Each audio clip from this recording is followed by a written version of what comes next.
Samajwadi party और कांग्रेस का गठबंधन है। समाजवादी पार्टी के लोग, कांग्रेस के लोग क्या नहीं करते थे प्रदेश में, क्या नहीं बोलते हैं, बाहर बदनाम करते थे, पहचान कर सकते थे, उन्होंने खड़ा कर दिया, अराजकता फैलाते थे, कावड़ यात्रा में बैन लगाते थे,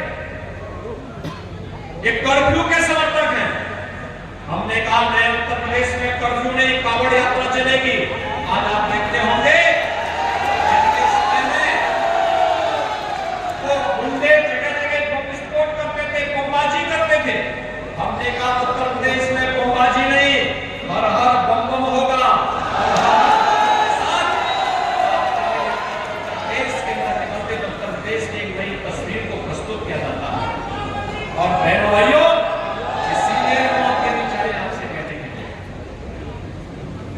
कि मोदी जी जिस नए भारत के रूप में हम सबको प्रस्तुत करना चाहते हैं, वह नया भारत 140 करोड़ लोगों के जीवन में खुशहाली लाने वाला भारत। उस नए भारत के लिए हम सबको प्राणपण से जुटना है और इसमें हमारे प्रबुद्ध जनों की सबसे बड़ी भूमिका होने जा रही है।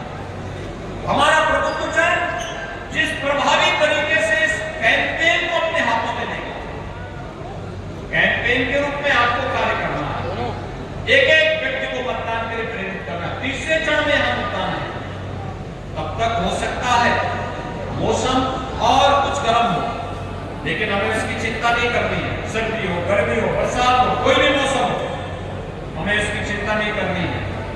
और जैसे दिग्विजय सिंह साके का नाम आप बदायूं से आया, तो पता लगा कि मुझे समाजवादी पार्टी के लोगों ने मैदान छोड़ करके भागना प्रारंभ कर दिया।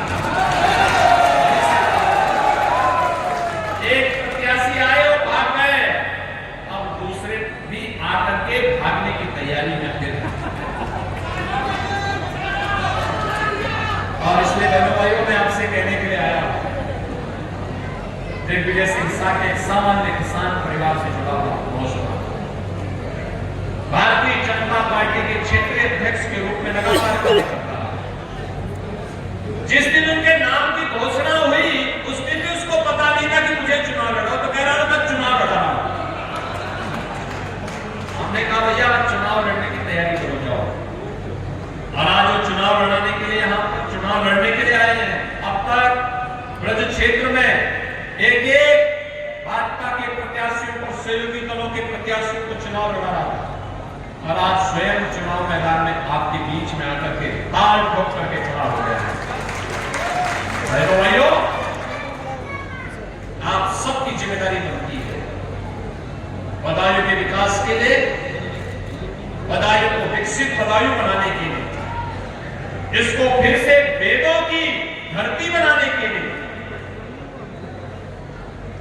राजर्षि भागीरथ की तपोभूमि है बदायूं। मां भागीरथी गंगा को यहीं से लेके आए थे, और आज कोटि कोटि मानवों के उद्धार का कारक मां गंगा माता मैया बनी हुई है। मैं आप सबसे अपील करूंगा, ये हम सबकी जिम्मेदारी बनती है कि हम एक एक जन को जागरूक करें। भारतीय जनता पार्टी के हमारे दोनों प्रत्याशी श्री दिग्विजय सिंह साके और श्री धर्मेंद्र कश्यप, ये दोनों प्रत्याशी, एक बदायूं से और दूसरे आवड़ा से, ये दोनों हमारे प्रत्याशी आपके बीच में आपके आशीर्वाद के आकांक्षी हैं, और आपके आशीर्वाद से जनता जनार्दन के आशीर्वाद के भी आकांक्षी हैं।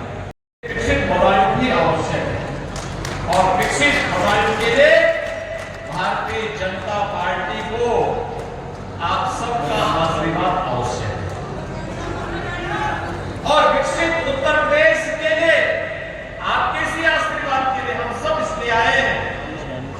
आपने मोदी जी के 10 वर्ष के कार्यकाल को देखा है, बदलते हुए भारत को देखा है,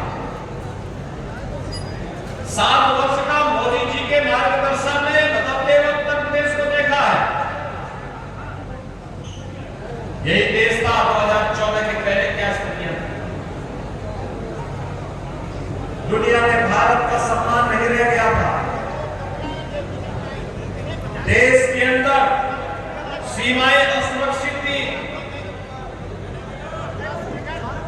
कहीं पे उग्रवाद था, कहीं नक्सलवाद था, कहीं आतंकवाद था।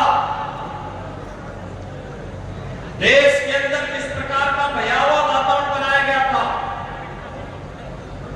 परिवारवाद के नाम पर देश के अंदर लूट खसोट करने की पूरी छूट उन लोगों को दी गई थी।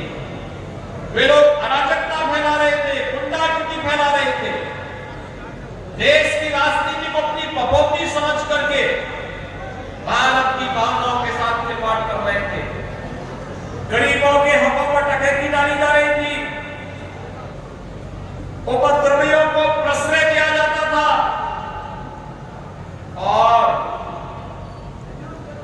देश के अंदर जब कोई आस्थावान राम जन्मभूमि के बारे में कहता था, उस पे लाठी डंडों से प्रहार करके उसकी मुंह को, उसकी आवाज को बंद करने का काम था। इस पावन धरा को कोटि कोटि नमन करते हुए मैं आप सबका इस प्रबुद्ध सम्मेलन में हृदय से स्वागत करता हूं, अभिनंदन करता हूं।